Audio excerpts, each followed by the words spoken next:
오늘 말씀은 사도행전 2장 1절에서 4절로 오순절날이 이름에라는 말씀으로 오늘 주일 예배를 올려드리겠습니다.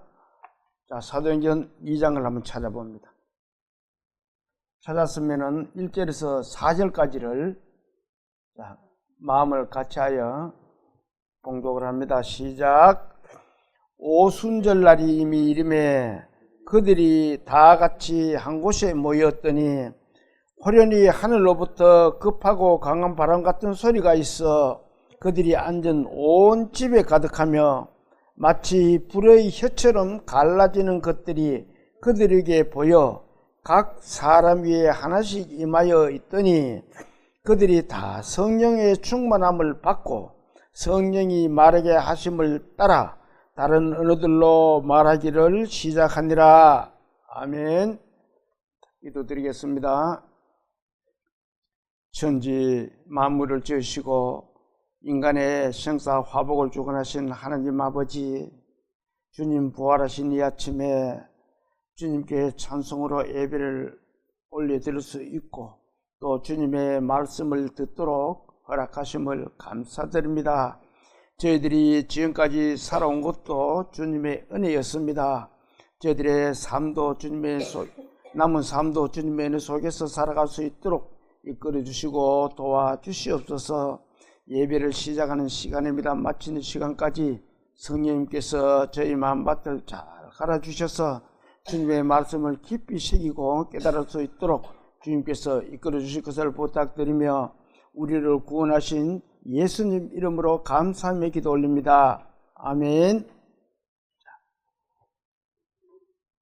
조금 전에 우리가 이 말씀을 봉독을 했습니다. 예수님이 잡히시기 전에 제자들에게 약속을 하십니다. 내가 가서 보혜사 성령을 너에게 보내주겠노라 라고 그렇게 약속을 하십니다. 그리고 예수님은 십자가에 돌아가시고 사흘 만에 살아나신 후 예수님은 40일 동안 이 땅에 머물러 있으면서 계시다가 제자들한테 훈계도 하고 교육도 하고 계시다가 40일 만에 예수님은 하늘로 승천을 하셨습니다. 그리고 승천하신 후 예수님이 약속하신 그 성령이 강림하였다는 오늘의 말씀입니다. 자, 이 시간 모두 은혜의 시간 되시기를 기도합니다. 자, 1절을 제가 보겠습니다. 오순절날이 이미 이름에 그들이 다 같이 한 곳에 모였더라. 자, 오순절이 뭐예요? 유대인은 우리가 사용하고 있는 이 달력하고 유대인들이 쓰는 달력은 다릅니다. 자, 이 화면을 한번 봅니다. 우리는 이렇게 사용하고 있습니다. 달력을. 그런데 유대인들은 이렇게 사용하고 있어요. 3, 4월이 그들에게는 1월달이 됩니다. 유대인들에게는. 그런가 하면은 오늘 말씀하신 77절은 우리나라 5월에서 6월달 사이를 말을 하고 있습니다. 우리나라하고 이거는 하나님이 정해 주신 달력입니다. 그들이 사용하고 있는 달력이에요. 자, 그런데 그들에게는 7절기를 지켜야 됩니다. 하나님의 명령입니다. 자, 유월절을 지켜야 되고 무교절도 지켜야 되고 초곡절도 지켜야 되고 오늘 말씀하시는 이 오순절도 지켜야 됩니다. 그런가 하면은 나팔절, 속죄절, 초막절 이렇게 유대인들에게는 하나님이 7절기를 명해 주셨어요. 자, 너희들은 이 절기를 지키라 이렇게 명하신 것입니다. 자, 이 말씀을 한번 볼까요? 저렇게 23장 14절에 있는 말씀입니다. 자, 같이 한번 봅니다. 너는 매년 3번 내게 절기를 지킬지니라.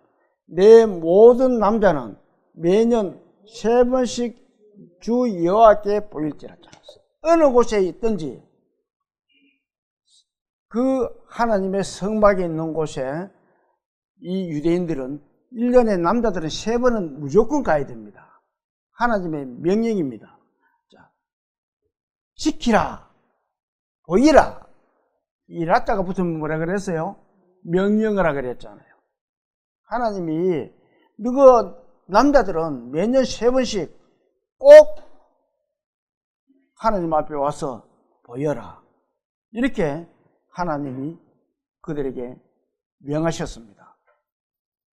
오늘 하나님이 지키라고 말씀하시는 이 3번의 절기 중에, 자, 이 절기를 한번 봅니다. 3번의 절기를 지키라 그러잖아요. 절기 중에 무교절 지키고 칠지절 지키고 초막절은 이거는 3번을 꼭 여호와 앞에 지키는데 여호와 앞에 보여야 됩니다. 그런데 오늘 말씀이 뭐예요? 오순절이잖아요. 77절입니다. 지금 오순절이라고도 하고 77절이라고 또 맥추절이라고도 합니다. 이 6월절, 오순절, 초막절은 이 유대인들은 꼭 하나님 앞에 나아가야 됩니다. 구약에서 말씀하신 이 77절은 오늘 우리가 신약의 사도행전 2장에 나온 말씀인 오순절을 의미하고 있는 것입니다. 이 교회는 이 오순절이 아주 중요한 사건입니다. 왜 그러냐면은 이 오순절에 초대교회가 설립이 되고 또 이 교회가 설립된 그 교회가 선교의 출발점이 되는 겁니다. 예수님의 말씀을 이제는 전해야 되는 제자들에게는 큰 역할을 맡은 날이 이 오순절 날입니다. 그런데 우리는 누구예요? 우리도 예수님의 제자들입니다. 그러면 우리는 어떻게 해야 돼요? 우리도 예수님을 전해야 된다는 겁니다. 자, 사도행전 1장을 앞으로 한 번 넘겨서 2절에서 5절까지를 같이 한번 봉독합니다. 자, 2절에서 5절, 1장 2절에서 5절 시작. 그가 택하신 사도들에게 성령으로 명하시고 승천하신 날까지의 일을 기록하였느니라. 기록하였노라. 그가 고난받으신 후에 또한 그들에게 확실한 많은 증거로 친히 살아계심을 나타내사 40일 동안 그들에게 보이시며 하나님 나라의 일을 말씀하시니라. 사도와 함께 모이사 그들에게 분바에 이르시되 예루살렘을 떠나지 말고 네게서 들은 바 아버지께서 약속하신 것을 기다리라. 요한은 물로 세례를 베풀었으나 너희는 몇 날이 못되어 어떻게 해요? 성령으로 세례를 받으리라 하셨느니라.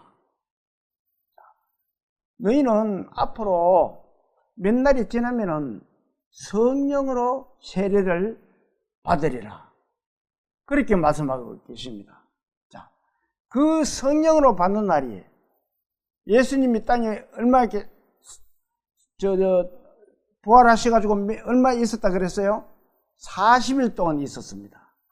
40일 동안 있다가 예수님 승천하시고 난 10일이 될 때, 그거 50일입니다.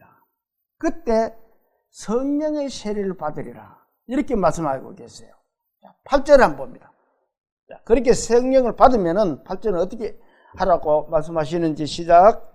오직 성령이 너희에게 임하시면 너희가 권능을 받고 예루살렘과 온 유대와 사마리아와 땅 끝까지 이르러 뭐라고요? 내 증인이 되리라. 증인은 뭐합니까? 가만히 입 닫고 가만히 있으면 증인이 됩니까? 증인이란 것은 예수님이 이런 분이라는 것을 전하는 것이 증인의 역할입니다. 자, 우리는 모두가 주님의 성령을 받은 하나님의 백성들입니다. 그러면 우리는 어떻게 해야 돼요? 증인으로서 있다 먹고 있어야 돼요? 성령을 받은 우리는 예수님의 증인으로서 우리도 땅 끝까지 예수님을 전할, 주님의 복음을 전할 의무를 가진 사람들이라는 겁니다. 내가 구원받고 내 혼자만 입을 다물고 있으면 안 된다는 거예요. 분명히 이거는 약속이, 하나님이, 예수님이 우리에게 주신 명령입니다. 온 유대와 사마리아와 땅 끝까지 네 증인이 돼서 나를 전해라, 그 말입니다. 우리는 모두 구원을 받았다고 했습니다. 구원받는 것이 성령을 받는 거예요. 그 성령을 받은 우리는 입을 딱 다물고 있으면 안 돼요. 성경에는 그렇게 말씀하세요. 입을 다물고 있으면 돌들이 말을 할 것이다. 그러면 너를 안 쓰고 다른 것을 쓰시겠다는 거예요. 우리는 하나님이 쓰실 수 있는 도구가 되어야 됩니다. 그것이 하나님 예수님께 영광이 되고 우리에게도 큰 영광이 될 수가 있기 때문에 그렇습니다. 자, 십자가에 돌아가신 부활하신 예수님은 40일 동안 제자들과 있으면서 하나님의 하늘의 일도 말씀하시고 또 그들과 같이 식사도 하고 그리고 하늘나라로 다시 승천을 하셨습니다. 자, 이 말씀이, 이 3절에 있는 말씀이 예수님이 승천하신 후부터 10일이 지나서 50일째 되는 날을 오늘 2장에 말씀하시는 오순절이라고 지금 우리가 보고 있습니다. 자, 그런데 이 성경 말씀에는 예수님의 죽으심과 사심과 승천하심으로 예수님은 우리 모두의 첫 열매가 된다는 겁니다. 자, 열매가 그러면 첫 열매도 있으면 또 뭐가 있어요? 둘째 열매도 있습니다. 그러면은 첫 열매가 필요 없으면은, 둘째 열매가 필요 없으면은 첫 열매라고 말할 필요성이 없어요. 그저 열매다라고 하면 되는데 예수님은 첫 열매가 되셨다라고 말씀을 하고 있습니다. 고린도전서 15장을 한번 찾아봅니다. 282페이지.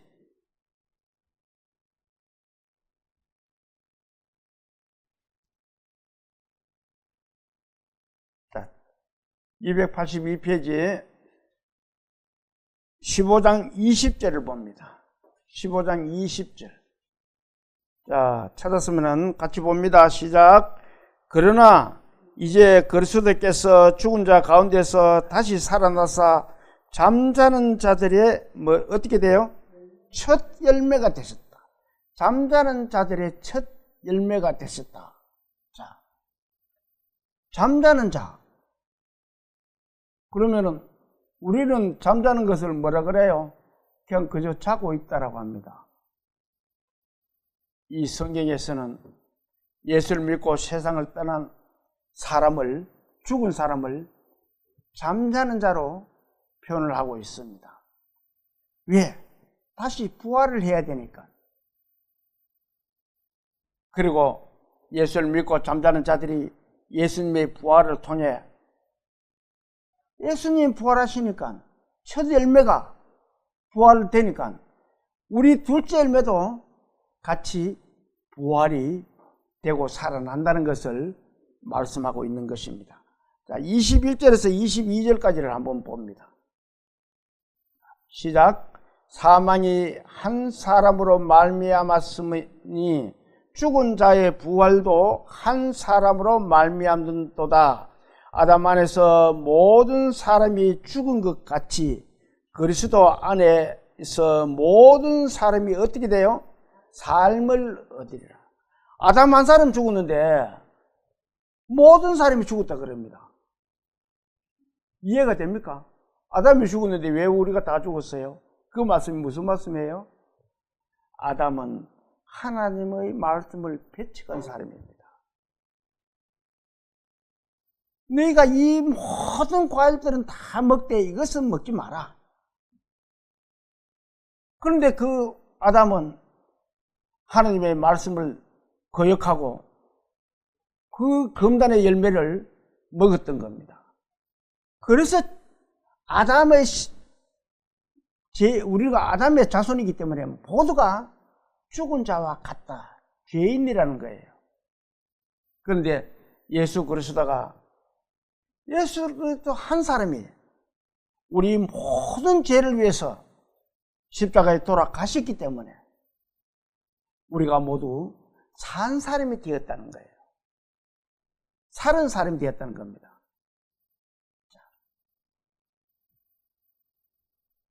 23절을 또 봅니다. 23절. 그러나 각각 자기 차례대로 되리니 먼저는 첫 열매인 그리스도요, 다음에는 그가 강림하실 때에 그리스도에게 속한 자라. 자, 예수 그리스도가 부활을 하셨으면은 우리는 예수 그리스도 안에 속해 있습니다. 내가 너희 안에, 너희가 내 안에. 구원 받으면은, 성령을 받으면은 예수 그리스도 안에 속해 있어요. 그러면 첫 열매인 예수 그리스도가 이 세상에 오실 때 우리 잠자는 모든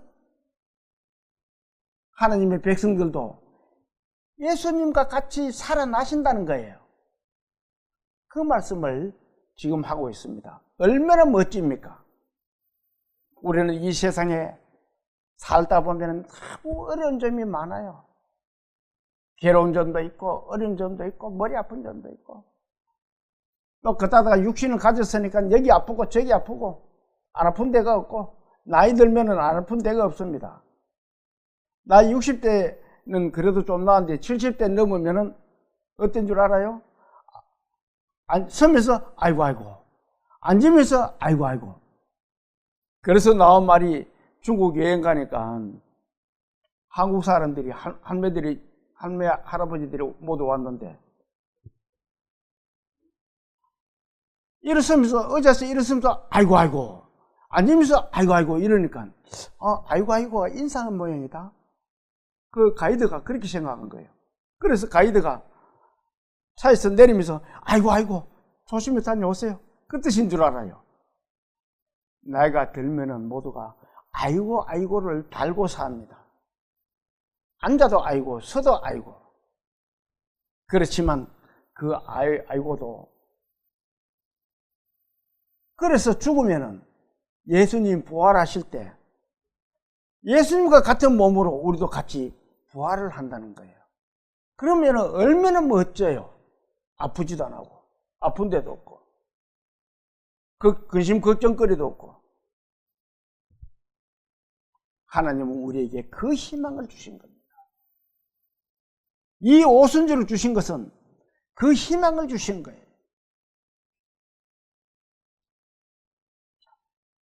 레위기 23장을 한번 찾아봅니다.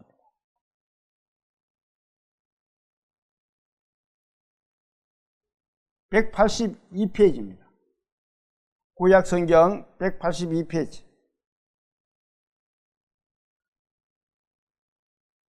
찾았으면은 15절에서 16절을 같이 봅니다. 레위기 23장 15절에서 16절 시작.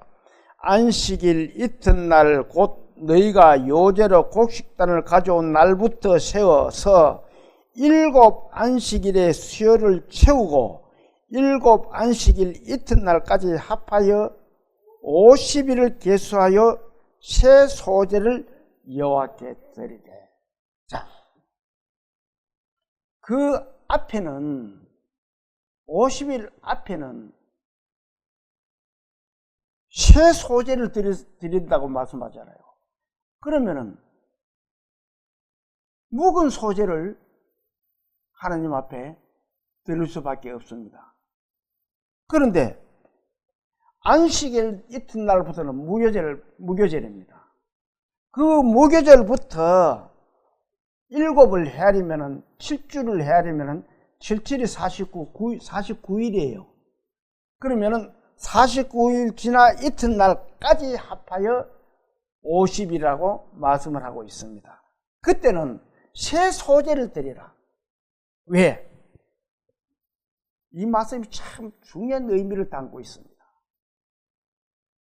우리는 세상에 죄인으로 모두 살았어요. 그런데 성령을 받으면 새 사람이 된다는 겁니다. 모두가 새로운 사람이 된다는 거예요. 그것이 구원이라는 겁니다. 이 세상에 모두가 죄인으로 살다가 50일째 되는 날 성령이 임하시면 모두가 새 사람이 된다는 거예요. 그것을 지금 말씀하고 있는 겁니다. 성령이 강림한 이 오순절을 하나님이 새 사람을 만들기 위한 죄에서 우리를 구원해 주시는 그런 날을 말씀을 하고 있는 것입니다. 자, 하나님은 또 이렇게 말씀하세요. 자, 이 말씀을 한번 봅니다. 출애굽기 23장 16절에 있는 말씀입니다. 자, 같이 한번 볼까요? 맥추제를 지키라. 이는 내가 수고하여 밭에 뿌린 것을 뭐라고요? 첫 열매를 거둠이라. 하나님이 이 말씀의 의미가 예수 그리스도를 의미합니다. 자, 맥추제를 지키라. 맥추제는 뭐예요? 추수를 거두어서 하나님께 첫 열매를 드리는 날을 맥추제라고 합니다. 자, 첫 열매가 밭에 뿌린 것에 첫 열매를 거둠이라. 예수님이 어떻다 그랬어요? 우리의 첫 열매가 되셨다 그랬잖아요. 예수 그리스도께서 우리 모든 인생들의 죄를 사해 주시면서 십자가에 못 박혀 돌아가 주셔서 그 피로 하나님의 성전에 가서 자, 세상 죄를 제가 지고 이렇게 이 피를 가지고 왔습니다. 그랬을 때 하나님은 그래, 네가 첫 열매다. 그러면 그 안에 들은 우리는 뭐예요? 둘째 열매입니다. 우리도 같은 열매예요. 예수님 안에 들어있기 때문에. 자, 그래서 하나님은 이 맥추제를 지키라. 성령을 알아라 그 말입니다. 그런데 사람들은 이 맥추제를 그저 형식적으로만 지키고 있는 사람들도 많이 있습니다. 구약의 이 맥추절과 오늘의 이 오순절의 의미는 모두 예수님과 성령을 의미하고 있는 겁니다. 예수님은 우리 믿음의 성도들의 뭐라 그래요? 첫 열매라 그러잖아요. 그러면 우리는 어디에 있다 그랬어요? 예수님 안에 있다는 겁니다. 그러면은 예수님이 열매가 되면은 예수님 안에 있으면 다 열매인 거예요. 우리도 열매가 된다는 겁니다. 그러면 예수님 안에 안 있으면은 예수님이 안에 있다는 것은 예수님을 믿는다는 겁니다. 예수님을 믿지 않으면은 열매가 될 수가 없다는 겁니다. 자, 열매라는 것은 제가 과실나무를 좀 몇 그루 심어서 지금 하고 있는데, 어떤 거는 열매가 텅실텅실하게 잘 되는가 하면은 어떤 거는 자꾸 빠져버려요. 열매가 안 돼요. 왜 그랬겠어요? 수정이 안 됐다는 겁니다. 그 말은 하나님을 만난 사람은 열매가 튼튼한 열매로 맺혀지지만 예수님을 믿지 않고 하나님을 만나지 못한 사람은 그렇게 열매가 충실하지는 못하고 빠질 수밖에 없다는 겁니다. 그리고 이 첫 열매라는 것은 중요한 거예요. 옳은 열매가 되지 않으면 땅에 떨어져 썩어버려요. 사람이 열매가 되지 않으면, 옳은 열매가 되지 않으면 지옥 갈 수밖에 없어요. 영원한 지옥에서 죽지도 못하고 죽도록 고생만 하는 것이 지옥입니다. 그래서 우리가 세상 사람들에게 예수님이 우리에게 부탁하신 말씀대로 땅끝까지 못 가면은 내 주위 사람에게라도 예수님을 전해야 된다는 겁니다. 그러면은 그들이 또 다른 사람에게 전하고, 그러면 어디까지 가겠어요? 땅 끝까지 주님의 복음이 전해질 수가 있다는 겁니다. 자, 본문 1절을 봅니다. 오순절날이 이미 이르매 그들이 다 같이 어디에 있어요? 한 곳에 모였더니. 자, 예수님이 승천하시기 전에 제자들에게 이렇게 부탁을 하십니다. 자, 앞에 아까 봤던 말씀인데 1장 4절을 다시 봅니다. 1장 4절 앞으로 한 장 넘겨서 1장 4절 자, 같이 볼까요? 시작. 사도와 함께 모이사 그들에게 분부하여 이르시되 예루살렘을 떠나지 말고 내게서 들은 바 아버지께서 약속하신 것을 기다리라. 자, 예수님이 승천하시기 전에 예루살렘을 떠나지 말고 기다리고 있어라. 자, 그래서 이 제자들은 예수님의 말씀대로 다 한 곳에 모여 있었다는 겁니다. 그 모여 있었던 곳이 자 13절을 한번 봅니다. 13절 같이 봅니다. 들어가 그들이 유하는 다락방으로 올라가니 베드로, 요한, 야고보, 안드레와 빌립, 도마와 바돌로메, 마테와 및 알페오의 아들 야고보, 셀롯인 시몬 야고보의 아들 유다가 다 거기 있어. 예수님의 말씀대로 그 다락방은 마가의 다락방이라고 이야기를 하고 있습니다. 다락방이 많이 컸던 모양이에요. 그 다락방에 다 모여 있었어요.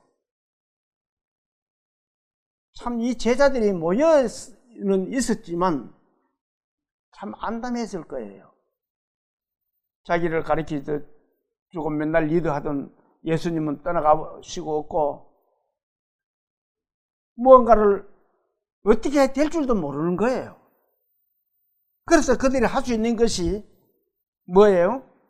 자, 14절을 한번 봅니다. 14절 시작.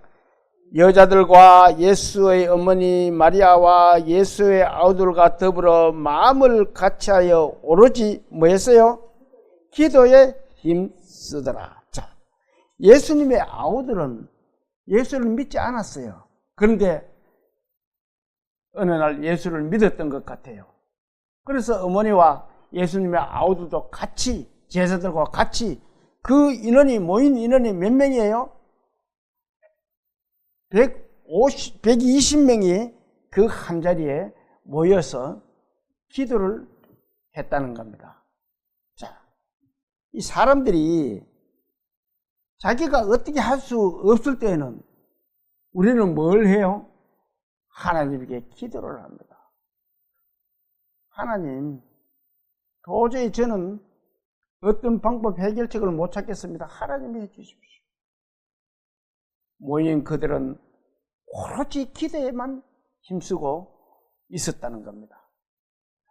다시 본문 1절 2절을 제가 보겠습니다. 오순절날이 이름에 그들이 다 같이 한 곳에 모였더니 호련히 하늘로부터 급하고 바람 같은 소리가 있어 그들이 앉은 온 집에 가득하며, 한 집에 모두 다 모였는데 그때부터 2절부터 성령 강림의 징표를 보여주시고 있습니다. 자, 한 자리에 다 같이 모였는데 호련히 하늘로부터 뭐라 그래요? 급하고 강한 바람 같은 소리가 있어. 성령이 임할 때는 바람과 같이 임한다는 겁니다. 어느 날 예수님의 소식을 들은 니고데모라는 사람이 예수님을 찾아왔습니다. 그렇게 찾아온 니고데모에게 예수님은 이렇게 말씀하세요. 요한복음 3장을 한번 찾아봅니다. 앞으로 조금 넘겨서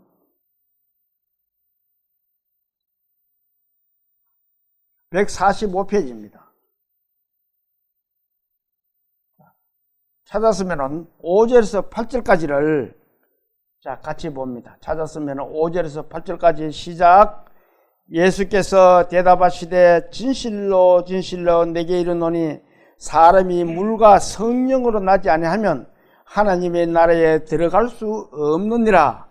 육으로 난 것은 육이요 영으로 난 것은 영이니 내가 내게 거듭나야 되겠다 하겠다는 말을 놀랍게 여기지 말라.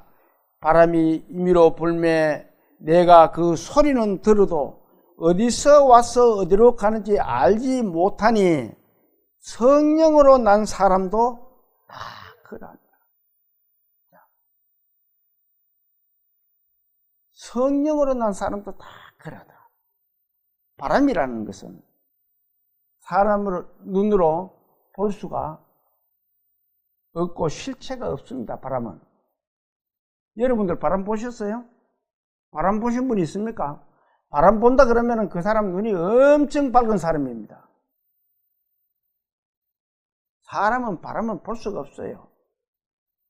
그렇지만 모든 나뭇가지를 흔든다라든지 우리 귓가를 스쳐 지나가는 어떤 그런 느낌을 가지고 바람 부네, 옷자락이 흩날리는 것을 보고 바람이 많이 부네, 그렇게 하지 실제로는 바람을 볼 수가 없습니다.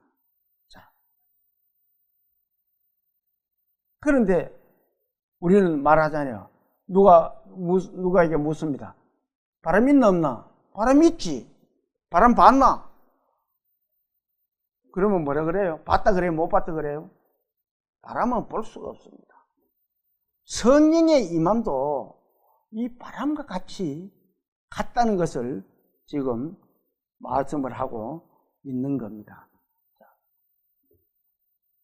시편 104편을 한번 찾아봅니다. 878페이지.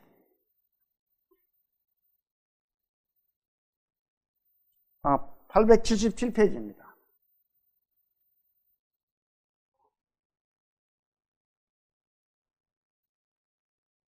찾았으면은 104장 1절에서 3절을 같이 한번 봉독을 합니다.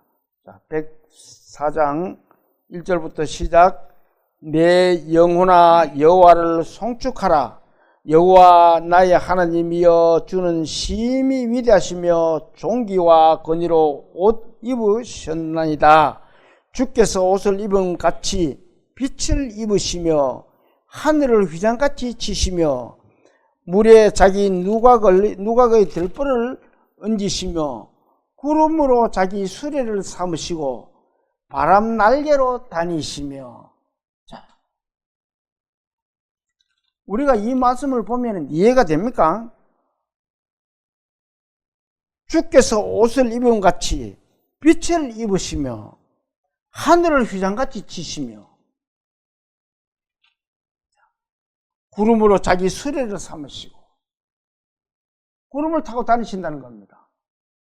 그리고 바람 날개로 다니시며 누가 그런데 그래요? 하나님. 자, 우리가 오늘 보는 이 성령은 하나님의 삼위를 말씀하고 있는 겁니다. 자, 하나님과 예수님과 성령은 아버지와 아들과 성령입니다. 그 삼위를 말씀하고 있는 거예요. 같은 분이라는 겁니다. 삼위가. 바람날개가 같이 날개로 다니시며 이렇게 말씀하고 있는 거예요. 자, 그리고 4절 5절을 또 같이 봅니다. 4절 5절 시작. 바람을 자기 사신으로 삼으시고 불꽃으로 자기 사역자를 삼으시며 땅에 기초를 놓으사 영원히 흔들리지 아니하게 하셨나이다. 아멘. 자, 바람을 자기 사신으로 삼으시고, 사신이 뭐예요? 사신이 하나님이 쓰시는 사자 또는 하나님이 쓰시는 일꾼, 전달하는 자, 그 존재를 사신이라 그럽니다. 하나님은 바람을 사신으로 쓰시는 거예요. 그 사신으로 쓰는 성령이 어떻게 온다 그래요? 바람으로. 바람은 하나님의 사신으로 쓰는 거예요. 그래서 오순절에 성령이 임하실 때 바람 같은 소리가 있다는 것은 하나님이 바람도 하나님이 사용을 하시고 계신다는 겁니다. 자, 본문 2절을 또 봅니다. 본문 1절부터 2절을 제가 볼게요. 오순절 날이 이미 이름에 그들이 다 같이 한 곳에 모였더니 호련히 하늘로부터 급하고 강한 바람 같은 소리가 있어 그들이 앉은 온 집에 가득하며, 그들이 앉은 온 집에 가득하다. 우리가 사는 이 여기에는 지금 뭐가 있어요? 우리가 숨쉬는 건 모르세요? 공기라 그러잖아요. 공기. 그런데 성령이 그 둘 앉아있는 그 방 안에 가득하다는 것은 꽉 채워져 있다는 겁니다. 이 말씀은 성령의 능력을 말씀하시는 거예요. 성령이 그 방에만 있는 것이 아니고 지금 이 세상에도 성령이 가득 채워져 있습니다. 그런데 그 성령의 공기를 마시지 않으면은 사람들은 그 생명은 죽은 생명이라는 겁니다. 가득 차 있는 공기, 성령. 사람은 공기를 마시지 않으면 어떻게 돼요? 죽잖아요. 성령이 꽉 차 있는 이 바람 같은 성령을, 공기 같은 성령을 마시지 않는 사람은 어떻게 돼요? 죽을 수밖에 없어요. 그것이 지옥 간다는 겁니다. 예수님을 받아들이지 않는 것이 그 공기를 마시지 않는다는, 성령을 마시지 않는다는 거예요.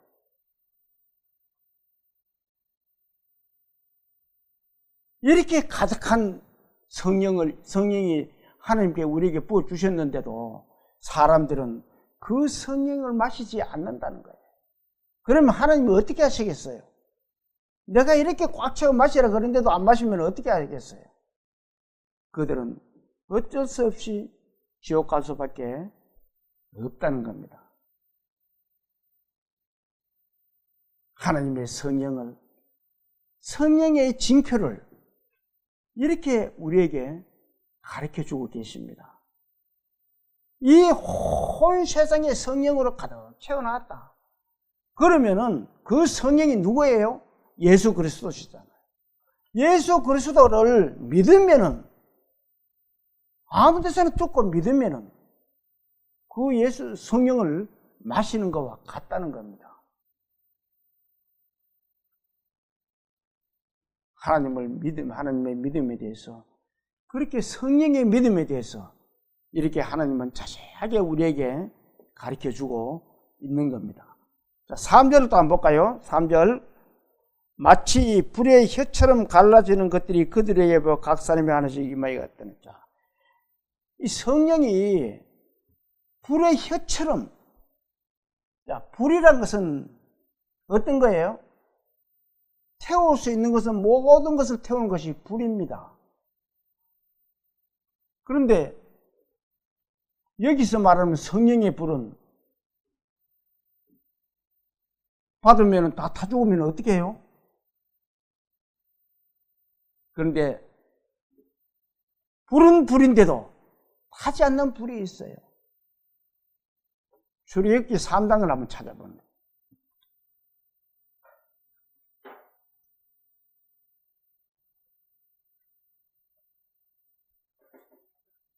83페이지 구약성경 83페이지 찾았으면 1절에서 5절까지를 자 출애굽기 3장 1절에서 5절까지를 같이 봅니다. 시작. 모세가 그의 장인 미디안 제사장 이드로의 양떼를 치더니 그 떼를 광야 서쪽으로 인도하여 하나님의 산 호렙에 이르매 여호와의 사자가 떨기나무 가운데로부터 나오는 불꽃 안에서 그에게 나타나시니라. 그가 보니 떨기나무에 불이 붙었으나 그 떨기나무가 사라지지 아니하는지라. 이에 모세가 이르되 내가 돌이켜 가서 이 광경을 보리라. 떨기나무가 어찌하여 타지 아니하는고 하니 그때에 여호와께서 그가 보려고 돌이켜 오는 것을 보신지라. 하나님이 떨기나무 가운데서 그를 불러 이르시되 모세야 모세야 하시며 그가 이르되 내가 여기 있나이다. 하나님이 이르시되 이리 가까이 오지 말라. 내가 선 곳은 거룩한 땅이니 네 발에서 신을 벗어라. 자, 모세가 양떼를 치다 보니까 호렙산에 하나님이 호렙산으로 그 모세를 인도를 했던 겁니다. 그런데 호렙산에 가서 이래 보니까 떨기나무가 있는데 불이 붙어 활활 타는데 이상하게 나무는 그대로 있는 거예요. 타지를 안 하고. 모세가 그걸 봤습니다. 불은 불인데 타지 않는 불이네. 우리가 오늘 말씀하시는 성령의 불도 성령의 징표도 이렇게 타지 않는 불이라는 겁니다. 불의 혀같이 각 사람 위에. 다시 보면 3절을 봅니다. 자, 같이 한번 볼까요? 마치 불의 혀처럼 갈라지는 것들이 그들에게 보여. 어떻게 해요? 각 사람 위에 몇 개씩 있어요? 하나씩 임하여 있더니. 자, 이 말씀 참 중요한 말씀입니다. 제가 어느 날 어떤 교회에 부흥회 한다 그래서 초청을 받아 한번 가봤습니다. 우리 집사람만 같이 갔어요. 그 부흥회 목사가 갑작스럽게 저는 깜짝 놀랐습니다. 손을 막 이래가지고 이발을 팍팍 치면서 사람들이 성도들이 앉아 있는데 불 받아라! 성령의 불 받아라! 우리는 얼른 나와버렸습니다. 지금 목사가 정신 나간 목사다. 성령의 불을 저렇게 받아? 여기 이 말 갑작스럽게 탁 치면 어떻게 돼요? 불이 번쩍합니다. 눈에서. 그걸 성령의 불이라고 하는지 어떻게 하는지는 그건 모르겠습니다만 교회에서 그런 짓을 하고 있어요. 성령의 불을 받아라! 막 머리를 팡팡 치면서 그거 전부 헛것입니다. 왜 그래요? 성령은 그래 받는 것이 아니라는 것을 오늘 분명히 말씀하시잖아요. 자, 같이 한번 봅니다. 3절 같이 읽어볼게요. 시작. 마치 불의 혀처럼 갈라지는 것들이 그들에게 보여 각 사람 위에 어떻게 한다고요? 하나씩 임하여 있더니. 각 사람에게 하나씩 임한다는 겁니다. 성령은 한 번 받는 거지 두 번 받는 것이 아니라는 거예요. 히브리서 10장을 한번 찾아봅니다.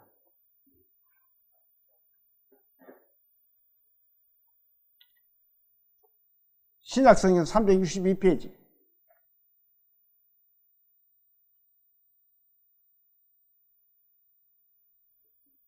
자, 찾았으면은 9절에서 10절까지를 자, 같이 봅니다. 자, 시작. 그 후에 말씀하시기를 보시옵소서 내가 하느님의 뜻을 행하러 왔나이다 하셨으니 그 첫째 것을 폐하시면 둘째 것을 세우려 하심이라. 이 뜻을 따라 예수 그리스도의 몸을 단번에 들이심으로 말미암아 우리가 거룩함을 얻었노라. 자, 여기에 단번에 들였다면 단 한 번이라는 말입니다. 예수님이 십자가에 단 한 번 드렸습니다. 그러면은 우리가 받은 구원도 단 한 번이에요. 여러 번 받는다는 것은, 구원을 여러 번 받는다는 것은 그거는 뭔가 잘못되었다는 겁니다. 구원은 단 한 번에 보여요. 안 그러면 하나님이 성령의 불을 각 사람 위에 막 계속 부어주면 되는데 한 사람이 몇 개씩 부었다 그래요? 하나씩 부었다는 겁니다. 사람들이 성경을 보면서도 성경을 보지를 못하고 있는 것 같아요. 자, 11절부터 14절까지를 또 봅니다. 시작. 제사장마다 매일 서서 섬기며 자주 같은 제사를 드리되 이 제사는 언제나 죄를 없게 하지 못하거니와 오직 그리스도는 죄를 위하여 한 영원한 제사를 드리시고 하나님의 우편에 앉으사 그 후에 자기 원수들을 자기 발등상에 되게 하실 때까지 기다리시나니 그가 거룩하게 된 자들을 어떻게 해요? 한 번의 제사로 영원히 온전케 하십니다. 제사를 뭐 여러 수십 번 드려요? 성령을 여러 번 받아야 돼요? 사람이 구원 받았다고 해도 믿음이 식어질 때는 있습니다. 그럴 때는 말씀을 듣고 보면서 이 자격을 소성시켜야 돼요. 또 잘못된 거 있으면 회개를 해야 되고. 제가 자식이 셋 있습니다. 그런데 예를 들어서 자식 하나가 아주 애를 먹이고 말로는 합니다. 쟤는 내 자식 아니야. 호적에서 판을 뿌릴 거야. 호적에서 파낸다고 해서 자기 자식이 아니에요. 근데 어느 날 그 자식이 아버지 정말 잘못했습니다. 회개하고 돌아오면 또 어떻게 해요? 그래, 그래도 너는 내 자식이다. 한 번 받은 구원은 변하지 않는 구원이에요. 한 번의 제사. 그래서 예수님이 이렇게 말씀하십니다. 자, 요한복음 5장 24절에 있는 말씀이에요. 같이 한번 볼까요? 내가 진실로 진실로 내게 이르노니 내 말을 듣고 또 나 보내신 이를 믿는 자는 어떻게 돼요? 영생을 얻을 것이라 그래요? 얻었다 그래요? 얻었다는 겁니다. 영생을 이제는 얻어놨다는 거예요, 내가. 그러면은, 어떻게 해요? 심판에 이르지 아니하나니 사망에서 생명을 옮긴다. 한 번 구원 받으면은 이미 사망에서 생명으로 옮겨 놨다는 겁니다. 우리가 하나님의 자녀가 되었으면은 그 자녀는 변하지 않습니다. 다만 그 자녀가 죄를 짓고 잘못한다면은 하나님의 징계가 있을 따름이에요. 징벌이 따릅니다. 우리가 자식이 잘못되면은 어떻게 해요? 채찍질 하잖아요. 하나님도 마찬가지입니다. 우리 인간이 자식 교육을 시키는 것은 하나님의 우리에게 교육을 시키는 인간의 관점에서 인간을 그렇게 만들어 주신 거예요. 자, 하나님도 이렇게 너희들에게 한다. 그것을 보여주는 것이 우리가 자식들 교육이라는 겁니다. 그런데 그 자식들 교육을 요즘은 참, 자식들 교육시키고 보면 참, 이게 말로서 표현이 어렵습니다. 자식 교육을 잘 시켜야 됩니다. 참 자식 교육시키는 게 어렵지요. 자식 귀하지 않는 사람이 없어요. 하나님이 우리를 얼마나 귀하게 여기는지 모릅니다. 그렇지만 우리가 잘못하면 하나님의 징계를 받습니다. 나의 성도들을 한 곳에 모으라. 내가 그들을 위해서 얼마나 기쁨을 누리는지 모른다. 하나님이 그렇게 말씀하셨어요. 우리가 자식을 놓으면 자식이 얼마나 우리가 기뻐요. 즐거워요. 그렇지만 그 자식을 위해서 징계를 할 수밖에 없습니다. 잘못하면. 징계 못하는 부모가 있으면 그는 부모 가치가 없는 사람이에요. 자격이 없는 사람이에요. 자식이 잘못하면 당근과 채찍을 갈 수 있는 그런 부모가 돼야만이 옳은 자식을 교육시킬 수 있다는 것을 우리는 알아야 됩니다. 자, 그래서 우리의 구원도 각 사람이 한 번 받는 거예요. 요한복음에는 참빛 곧 세상에서 각 사람에게 비치는 빛이 있었나니 그 빛은 한 번 받지 두 번, 내 구원 안 받았어. 구원 받은 거 잘못돼서 또 받아야 돼. 또 받아야 돼. 생각해 봐야 됩니다.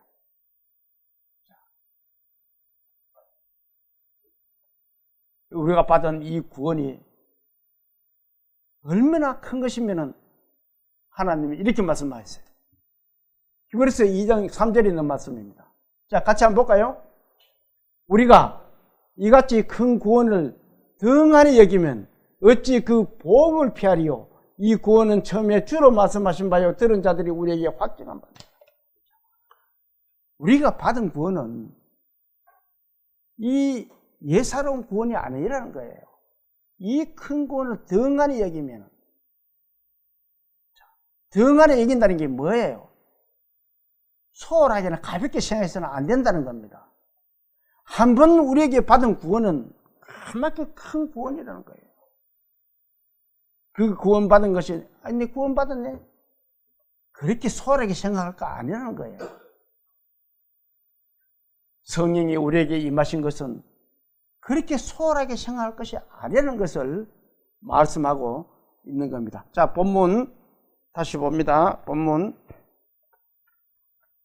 3절 4절을 제가 볼게요. 마치 불의 혀처럼 갈라지는 것들이 그들에게 보여 각 사람 위에 하나씩 임하여 있더니 그들이 다 성령의 충만함을 받고 성령이 말하게 하심을 따라 다른 언어들로 말하기를 시작한다. 성령의 말하시게 하심을 따라. 성령을 받고 난 제자들은 성령의 지혜가 정신이 없었던 것 같아요. 13절을 한번 봅니다. 13절. 2장 13절 시작. 또 어떤 이들은 조롱하여 이르되 그들이 쇠술에 취했다. 저 사람들이 술 취했나? 성령 받고 난 사람들에게 그렇게 말합니다. 그건 무슨 말이에요? 우리가 처음 구원받고 나면은 정신없이 사람들에게 전합니다. 왜? 너무 좋아서 성령의 힘이 그렇게 크다는 겁니다. 구원받고 나면은. 그렇게 막 하니까 사람들이 이 사람이 뭐 술 취했나? 이렇게 한다는 거예요. 그래서 성령의 충만함 받은 사람 중에 어부했던 베드로가 이렇게 설교를 합니다. 자, 14절 15절을 한번 볼까요? 14절에서 15절 시작. 베드로가 11사도와 함께 서서 소리를 높여 이르되 유대인들과 예루살렘에 사는 모든 사람들아, 이 일을 너희로 알게 할 것이 내 말에 귀를 기울이라. 때가 제3신이 너희 생각과 같이 이 사람들이 취한 것이 아니라. 3신은 오전 9시를 말합니다. 아침에 무슨 술을 먹어 술 취한 것이 아니라는 거예요. 그러면서 그들에게 설교를 하기 시작합니다. 16절에서 35절까지 설교를 계속합니다. 베드로가 선지자 요엘에 대한 말씀을 인용해서 하고, 그리고 또 시편에 있는 말씀도 가서 인용을 하고, 그리고는 이렇게 말해요. 36절 한번 뒤를 한번 넘겨보세요. 36절 같이 봅니다. 그런즉 이스라엘 온 집은 확실히 알지니 너희가 십자가에 못 박은 이 예수를 하나님이 주와 그리스도가 되게 하셨느니라 하시는, 주와 그리스도가 되겠다. 자, 예수님은 세상의 주인이 되시고 왕이 되셨다는 것을 베드로가 선포를 합니다. 성령을 받았기 때문에 성령의 힘으로 하는 거예요. 베드로가 무슨 공부를 많이 해서 설교하는 거 아니에요. 이 베드로의 말을 들은 모였던 무리들이 어떤 마음을 가진지 한번 볼까요? 37절 같이 봅니다. 37절 시작. 그들이 이 말을 듣고 마음에 찔려 베드로와 다른 사도들에게 물어 이르되 형제들아 우리가 어찌하고 할까? 자, 그러면은 우리가 이제 어째야 되노? 이제 이렇게 묻는 거예요. 그러니까 또 이렇게 말합니다. 38절 또 같이 봅니다. 베드로가 이르되 너희가 회개하여 각각 예수 그리스도의 이름으로 세례를 받고 죄사함을 받으라. 그리하면 어떻게 해요? 성령의 선물을 받는다. 자,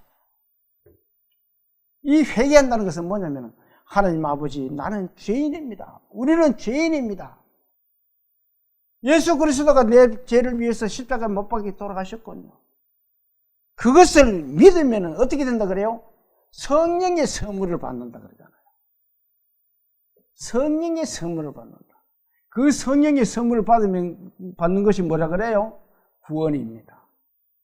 저와 여러분들은 그 성령의 선물을 받은, 구원받은 믿음의 그리스도인들이라는 겁니다.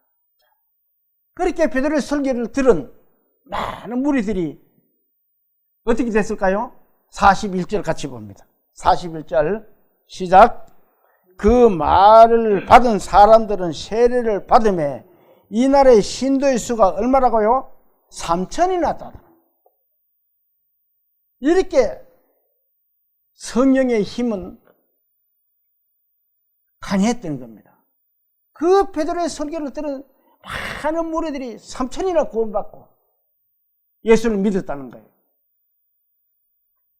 자, 우리가 처음 받은 구원, 저도 처음 구원받았을 때는 정말 미친 것 같이 복음을 전했습니다. 왜냐하면 그때가 가장 성령이 충만할 때입니다. 구원받고 오래되면 세상에 나무로 비유하면 어떤 나무가 돼요? 고목나무가 됩니다. 이제 고목나무가 돼가지고 말을 해도 성령이 어떻다 저떻다 해도 그런갑다. 복음을 전해야 된다 해도 그런갑다. 고목나무가 되면은 열매가 잘 안 열립니다. 제가 과일나무를 심어보면은 신초에서 거기 자라가지고 과일들이 많이 달립니다. 고목이 되면은 과일들이 잘 안 열려요. 그래서 우리는 더 고목이 되기 전에 하나님의 말씀을 내 주위에 있는 사람들에게 열심히 전해야 됩니다. 성령 가정님 하신 이 오순절은 초대교회가 본격적으로 복음을 선포하기 시작한 날입니다. 우리에게도 구원의 날이 있었습니다. 그 구원이 더 쉽기 전에 우리는 열심히 예수님을 전해야 됩니다. 오늘 이 말씀을 들으시는 모든 분들은 한 사람도 빠짐없이 성령의 선물을 받으시고 주님의 복음을 열심히 전하는 주님의 참자녀가 되는 저와 여러분들이 다 되시기를 소망하면서 오늘 오전 예배를 마치겠습니다. 자, 기도 드릴게요.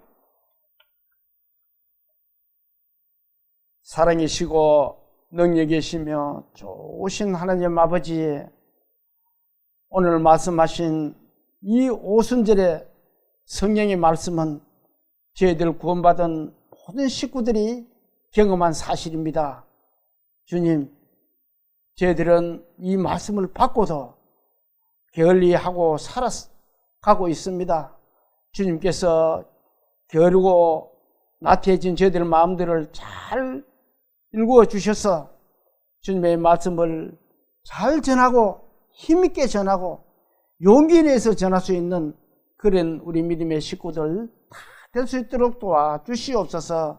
그리고 각지에서 말씀을 듣고 계시는 모든 분들의 가정에도 하나님의 큰 은혜로 화목과 화평과 평안을 누릴 수 있는 그런 참된 가정 될 수 있도록 도와주시고, 그들도 성령의 선물을 받고 모든 사람들에게 전할 수 있는 그런 믿음의 성도들 다 될 수 있도록 도와주시옵소서. 저들의 남은 삶을 주님께 부탁드리며 우리를 구원하신 예수님 이름으로 감사하며 기도 올립니다. 아멘.